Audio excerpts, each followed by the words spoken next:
இந்திய ரிசர்வ் வங்கி தனது ரெப்போ வட்டி விகிதத்தை அதிரடியாக குறைத்து வருகிறது.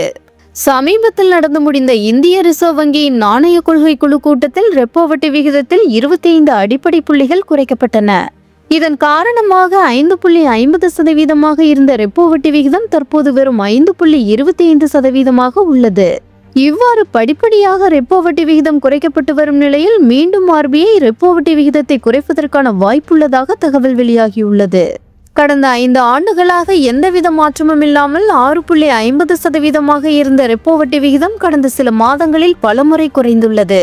ஜனவரி 2025இல் 6.50% இருந்த ரெப்போ வட்டி விகிதம் பிப்ரவரி மாதத்தில் 6.25% குறைக்கப்பட்டது.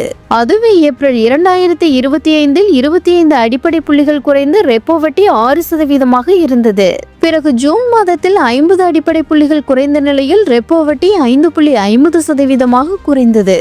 அதனைத் தொடர்ந்து தற்போது ஜனவரி மாதத்தில் 25 அடிப்படை புள்ளிகள் குறைந்து ரெப்போ வட்டி 5.25% உள்ளது.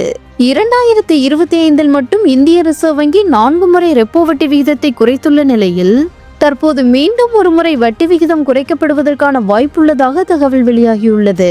அதாவது இந்திய ரிசர்வ் வங்கியின் அடுத்த நாணய கொள்கை குழு கூட்டத்தில் ரெப்போ வட்டி விகிதத்தில் 25 அடிப்படை புள்ளிகள் குறைக்கப்பட்டு ரெப்போ வட்டி விகிதம் வெறும் 5% குறையும் வாய்ப்புள்ளதாக யூனியன் வங்கி தனது அறிக்கையில் கூறியுள்ளது. மேலும் இந்த ரெப்போ வட்டி விகிதமானது வங்கிகளுக்கு கடன் வழங்கும் விகிதம் என வரையறுக்கப்படுகிறது. அதன்படி RBI ரெப்போ வட்டி விகிதத்தை குறைக்கும் போதெல்லாம் வங்கிகள் கடன்களுக்கான வட்டி விகிதத்தை குறைக்கும். இந்த நிலையில் மேலும் RBI ரெப்போ வட்டி விகிதத்தை குறைக்கும் பட்சத்தில் கடன்களுக்கான வட்டி விகிதங்கள் குறையும் என்பது குறிப்பிடத்தக்கது.